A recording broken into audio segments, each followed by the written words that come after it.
Hello and welcome into the Locked On Wolves podcast. We are live on the POSTCAST following the Timberwolves' huge win over the Brooklyn Nets. Marney Gellner of Bally Sports North joins the show to break down the game. The Locked On Wolves postcast starts right now.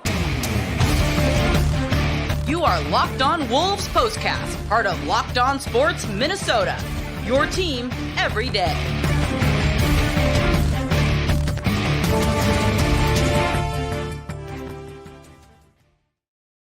Hello and welcome to the Locked On Wolves podcast, part of the Locked On Podcast Network, your team every day. My name is Ben Beecken. I'm the host of Locked On Wolves. Marney Gellner from Bally Sports North is with me to break down the Timberwolves win over the Brooklyn Nets.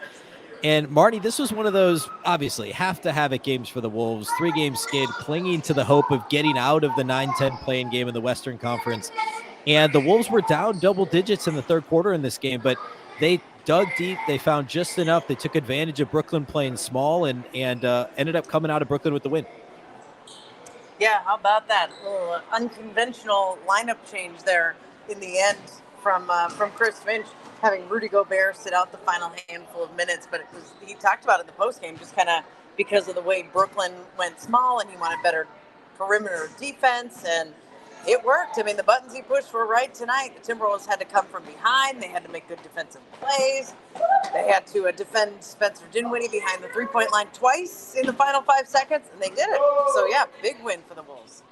Yeah, and let's start with kind of, I guess, really the first half to me was just kind of, the Wolves played well in the first. They, struggled in the second. This was a one-possession game. The Wolves were down 3 at halftime. But to me, the game really got interesting in the third when the Nets kind of started to pull away a little bit. There were these moments where it looked like they might really put the Wolves away. I think it was a 12-point deficit, I believe, sometime in the third quarter. And then Minnesota really did push back. And then there was like this sequence where the Nets were going to Spencer Dinwiddie almost every time down the floor. The Wolves were switching mostly everything. And it was almost like the Nets knew that, right? So they were trying to get the Kyle Anderson or Karl Anthony Towns matchup defensively on Spencer Dinwiddie. And Dinwiddie was just playing ISO against whoever the Wolves were switching onto him. And there was a stretch where he couldn't miss. He was, he got an and one mixed in there. He was hitting step backs, and that was kind of what the Wolves had to overcome down the stretch. And then for their part, the Wolves actually scored the ball fairly well. It was just a matter of could they stop Spencer Dinwiddie, and I thought that was kind of the game. And like you said, they were able to in the final moments, but it was just this really interesting kind of push and pull in the third and early fourth quarter.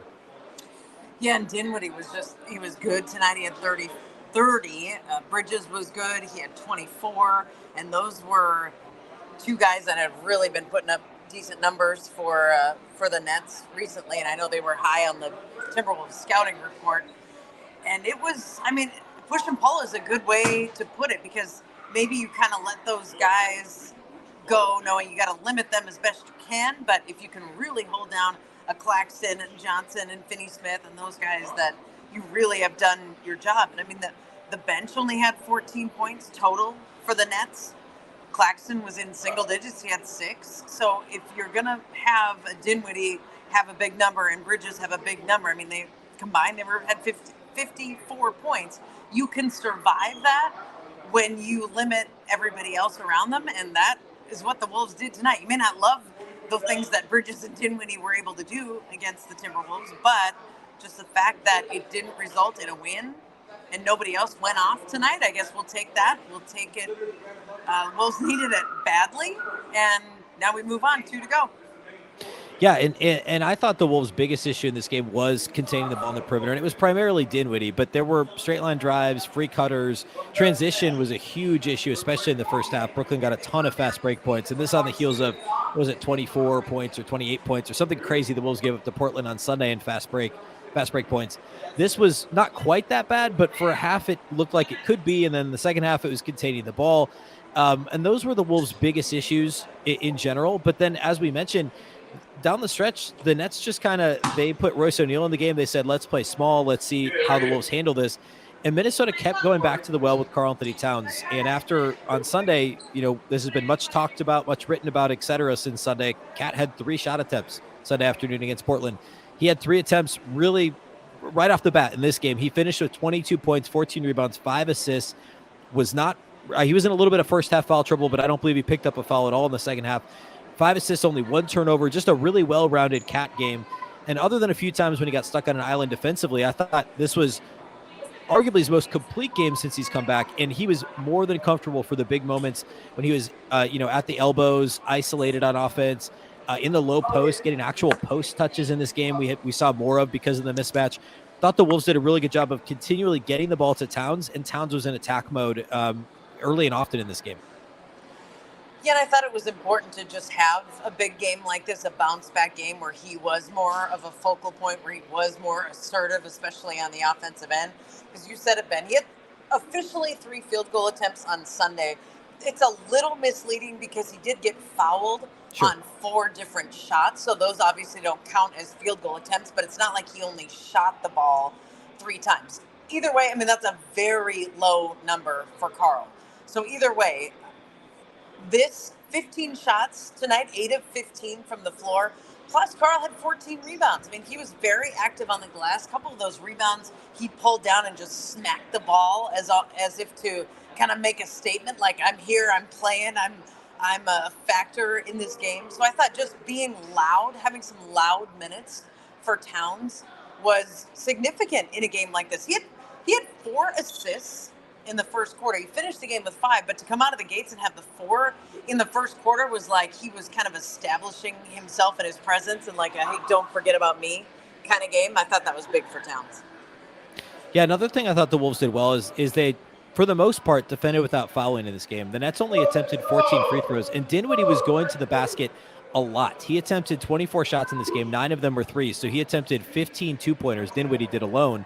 Bridges attempted 19 two-pointers, a lot of mid-range jumpers for Bridges. But overall, the Nets only managed 14 free throw attempts to the Wolves' 22, and Brooklyn came in kind of middle of the pack in terms of free throw rate. Like they do get to the line. Obviously, that's come down a little since their midseason, the big trades that they made. But for the most part, something the Wolves have really struggled with this season is defending without fouling.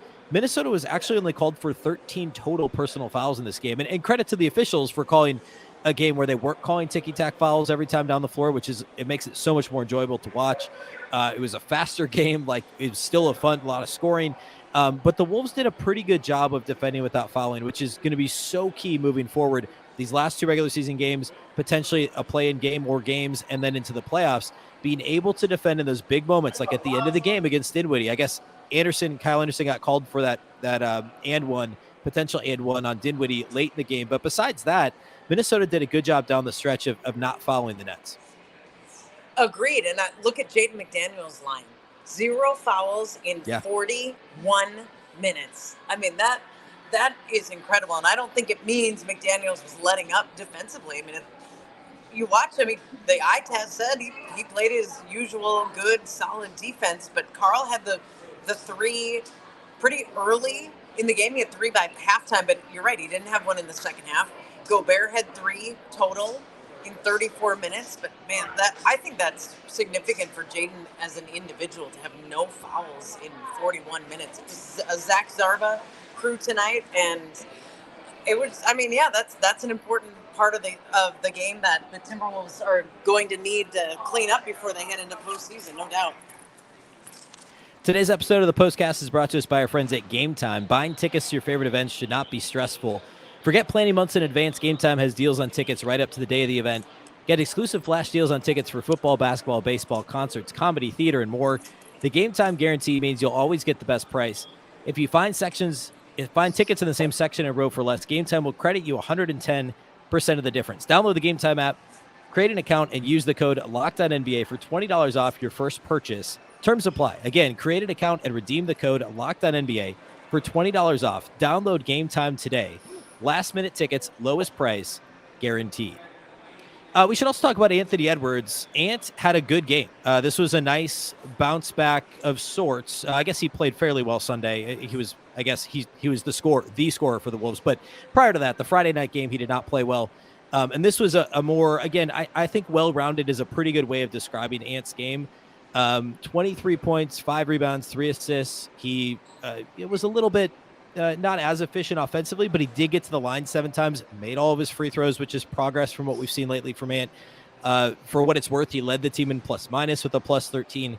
I thought this was a pretty solid Ant game. I thought he was in attack mode. It wasn't settling necessarily for a ton of step back jumpers. He did a little bit late, I guess, some of the mid-range stuff where he was falling down trying to draw a foul, but he was going to the basket and did get a few whistles in this game. And I just think that's a really good thing to see. And perhaps he's feeling healthier.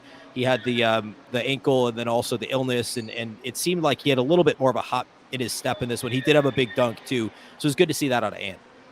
I think tonight and Sunday afternoon, so each of these last two games has been a really good step back in the right direction for Anthony Edwards, because he just looks like he has more of that bounce back in his step. And I would say he doesn't have it all, but between the ankle injury and then whatever form of the illness that's been sweeping through the locker room that he had, I feel like it's kind of weighed him down, and he just has not been himself. I thought he had more bounce on Sunday afternoon, but obviously that was just a terrible game all around for the Timberwolves, so you don't want to put a whole lot into that. But I thought tonight he had more again, and as you said, Ben, he was in more of an attack mode.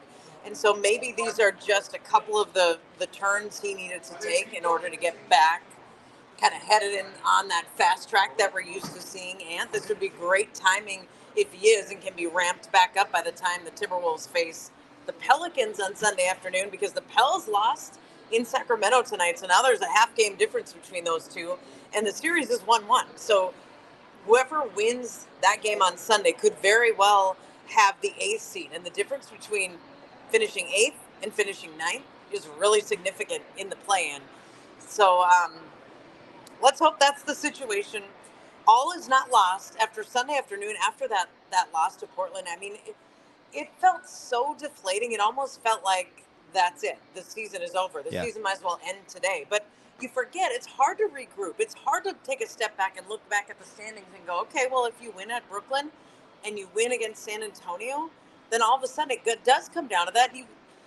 I know they wanted to finish 6th, of course. But if you finish 8th, that's better than 9th, and it's still a heck of a lot to play for. These last 2 games are still significant for the Timberwolves. Yeah, I was all doomsday after Sunday. I was looking at the standings today, and I had in my head like, oh, what's going to happen now? Are they going to fall all the way out? And I was like, well, actually, they'd have to lose their last 3, and I think Dallas would have to win their last 3 in order to miss the playoffs entirely, basically. So, yeah, I mean, like you said, they're solidly in 9th now. They're a half game behind the Pelicans. They're 1.5 up on the Thunder. Oklahoma City's playing right now against Golden State as we're recording this. And so that's a tough game. OKC has a slight lead in the second quarter, but if the Thunder, regardless of what happens, the Wolves will finish the night in 9th place, and they're still only a game behind the Lakers. The Lakers still have a couple additional games to play. They have 4 to play still, and the Wolves have that tiebreaker still against LA. So the 7 seed still isn't completely out of the picture, and some of these teams have tough schedules remaining. So the Wolves now have the next 3 days off, before they take on the San Antonio Spurs at San Antonio Saturday afternoon. That's a 3 p.m. Central tip on Saturday. So a very winnable game for Minnesota. We'll see what happens to the teams around them in the West over the next 3 days. But like you said, Marney, Sunday against the Pelicans, I mean, that could be the difference between 7 and 8. It could be the difference between, 7 and, or it could be the difference between 8 and 9. It could be the difference potentially getting up to 7. There's so much still on the table. I don't know that we learned much else after tonight, other than that the Wolves are not dead yet, that they're willing and ready and able to make a push to hopefully get out of that bottom play-in game of the West. That would be important. Yeah, 9-10 is just, I know you're in the play-in, but 9-10 is a tough spot to be. You got to win 2 play-in games just to start your series against a team that didn't have to play a play-in game. That's not the position you want to be in. But if that's where they end up, okay, we'll deal with it. We'll do our crying together. We'll hold one another and we'll have a long hug, and then we'll regroup. But here's what I want right now is for the Timberwolves to take a couple days, get things figured out. They're going to stay on the road. They're going to get some practice time in. They play the Spurs in Austin, Texas, and take this team seriously. Take this game seriously. Approach it professionally. Go in with the mindset of, we better build a double-digit lead and never lose the double-digit lead. Because, man, the way they approached Portland, and Anthony Edwards said it after the game, like, we just keep doing this. I don't know why. We can't keep doing this. Well, here's one more opportunity to not do this against a team that is far less superior. So go out there, take care of business, don't even make it close, and let's play Sunday afternoon against the Pelicans. Yeah, and I couldn't say it better myself. I mean, these last couple games have been that example of playing near competition. Of course, playing down to Portland, playing up for the Nets game. Can you get up for the Spurs game in terms of the schedule? It's as big as it gets, regardless of your opponent. And then Sunday is both, right? It's a big game on the schedule. It's a difficult, playoff bound opponent, or at least play in bound opponent. So it's going to be a fun final week here for the Timberwolves. Of course, we go live on the postcast after most Timberwolves games at the Locked On Sports Minnesota YouTube channel. So be sure to subscribe to the channel to be notified when we go live. You can also listen to the audio. If you can't watch live, you can listen after the fact on your favorite audio platforms on the Locked On Wolves podcast feed. So be sure to subscribe wherever you like to listen to podcasts as well. A big thank you for watching tonight. A big thank you for listening, and we'll catch you next time. Good win, guys. Good win.